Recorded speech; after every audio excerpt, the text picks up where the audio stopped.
Buenas tardes, Amanda. Vamos a dar inicio a la clase. Por favor, enciende tu cámara.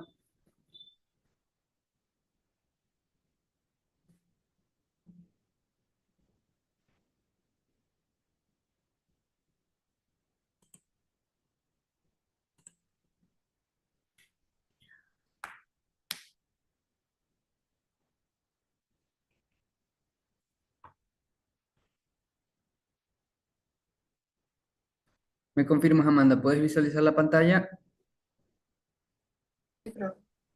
Ok, gracias.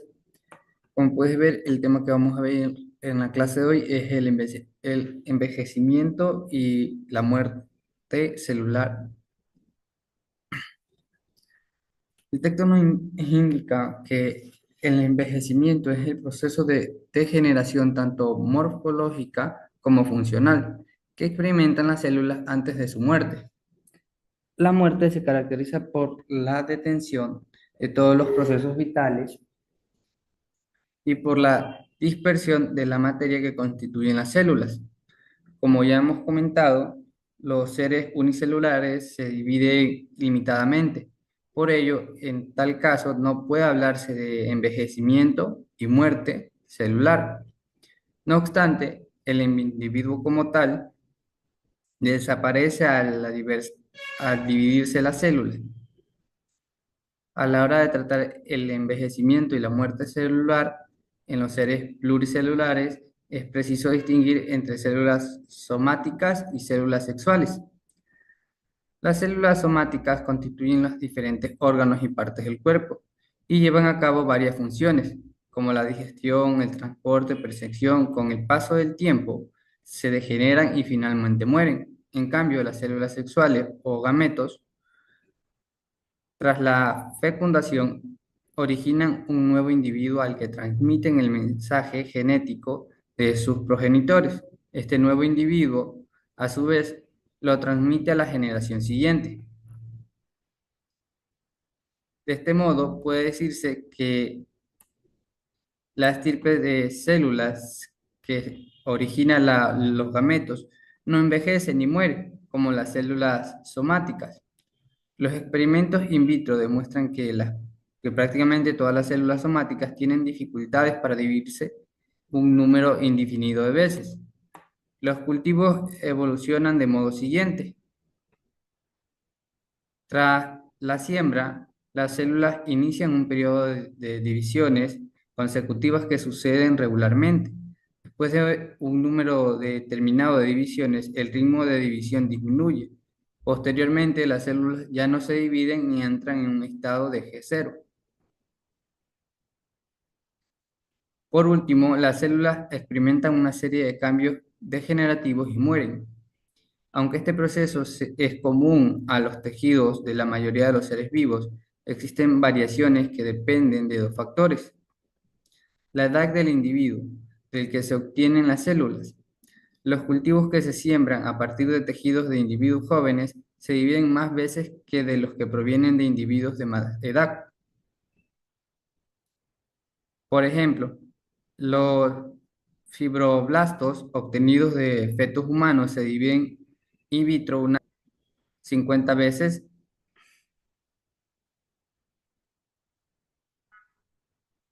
los del individuo de 40 años unas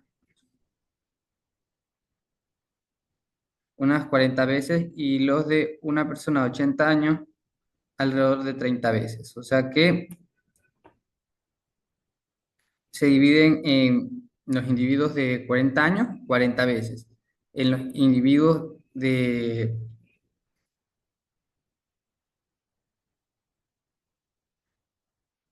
menor edad se dividen mucho más veces, ¿no?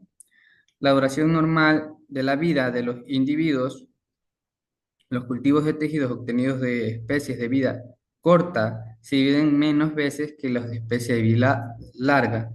Por ejemplo, la duración máxima de la vida del ratón es de unos 3 años y las células de este animal cultivadas in vitro se duplican unas 25 veces, mientras que las células de la tortuga de Galápagos, que tiene una duración máxima de 170 años, se duplican in vitro hasta 125 veces.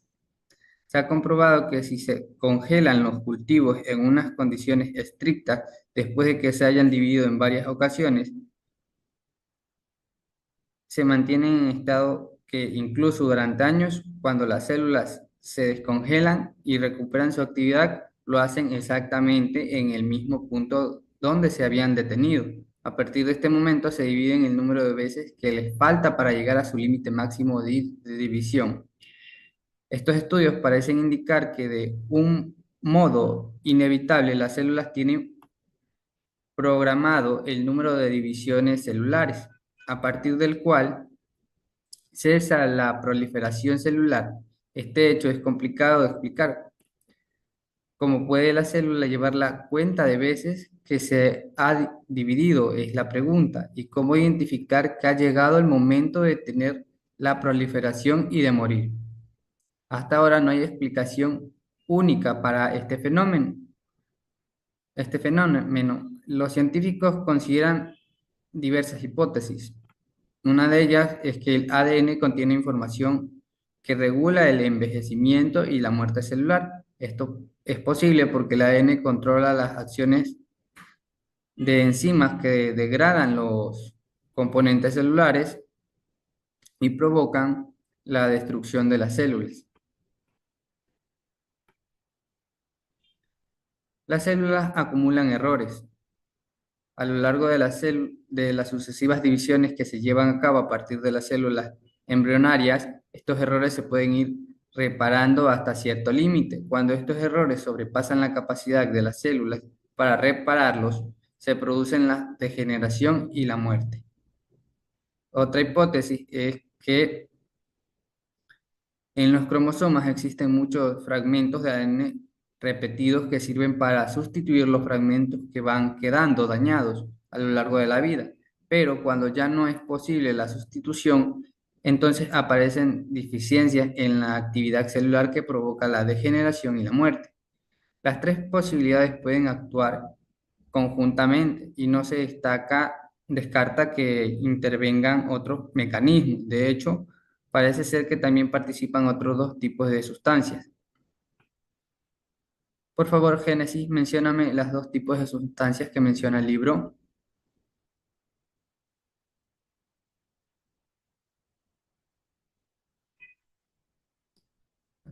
Amanda, por favor, mencióname los dos tipos de sustancias que menciona el libro. La glucosa y los radicales libres. Ok, lee la parte de las dos sustancias que menciona el libro.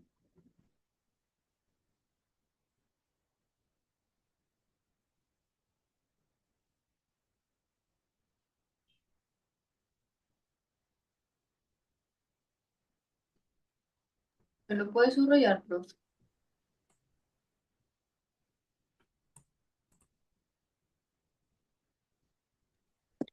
Ahí se me escucha. Ah, sí.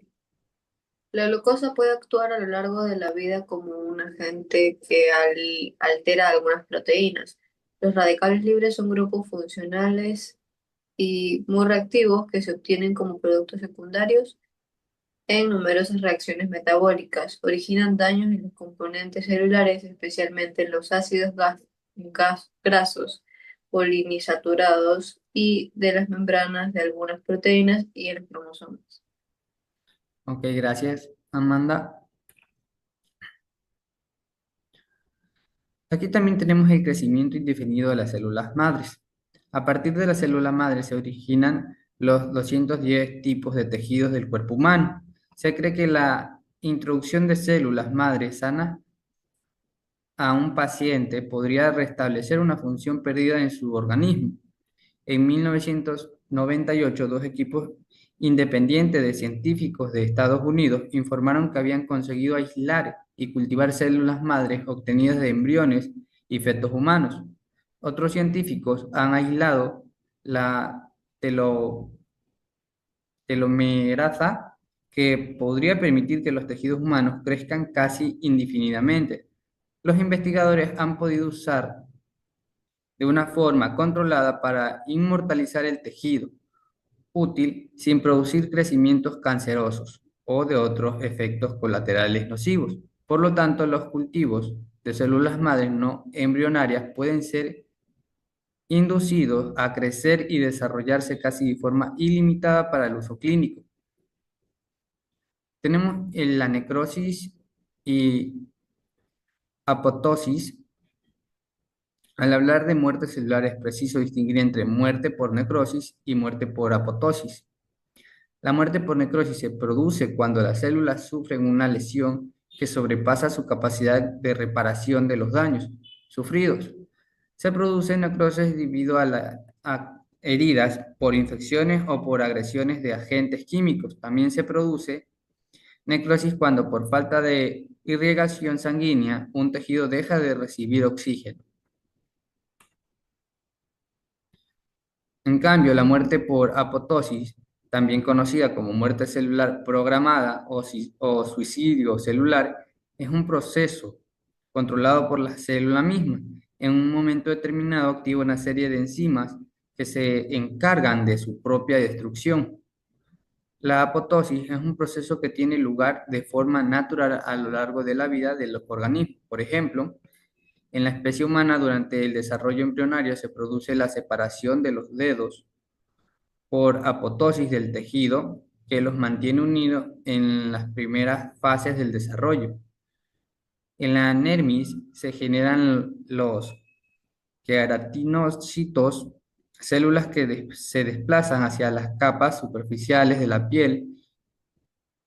Durante este desplazamiento, las células sufren apoptosis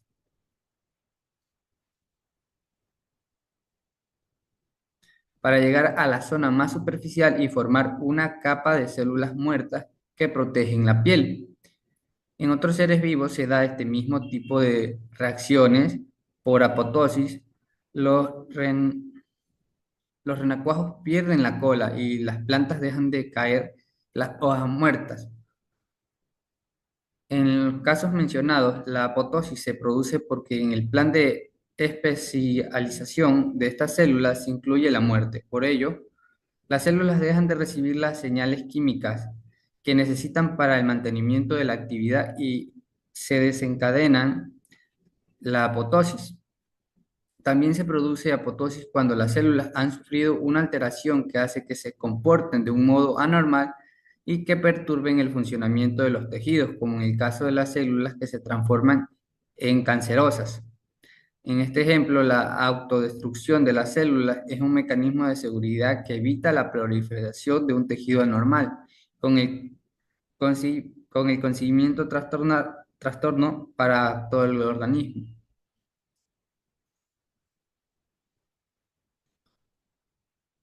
Amanda, ¿estás conectada?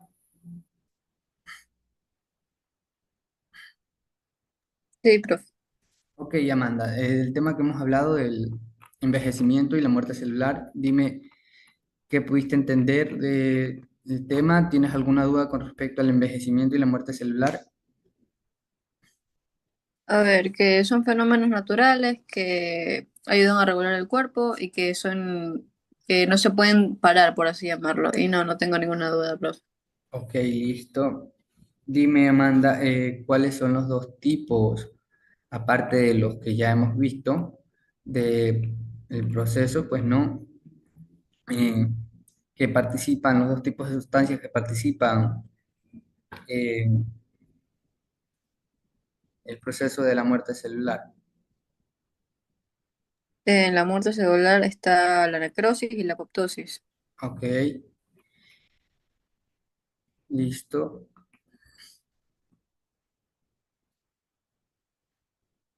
¿No tienes alguna duda con respecto al tema? ¿Me indicas? No, profe. Listo, entonces vamos a pasar a explicar lo que es la tarea. Como puedes visualizar, en la plataforma está colgada la actividad en clase que consta de realizar un resumen tipo ensayo de la clase y el libro subido en la plataforma, que es el libro que se estuvo estudiando en la clase. El ensayo tiene que incluir lo que es la introducción, desarrollo y conclusión. ¿Tienes alguna duda con respecto a esta actividad?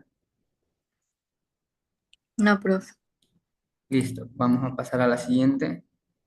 La tarea en casa implica responder las siguientes preguntas.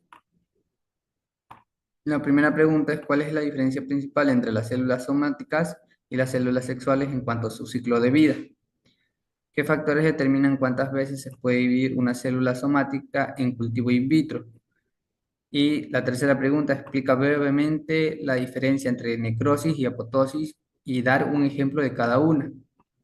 Y la última pregunta: ¿por qué se considera que las células madres pueden dividirse indefinidamente y cuál es su importancia clínica? Esas son las cuatro preguntas que tienen como actividad para su casa. ¿Tienes alguna pregunta con respecto a esta actividad, Amanda? No, profe. Listo, entonces me indicas, ¿puedes desarrollar ambas actividades? Sí. Listo.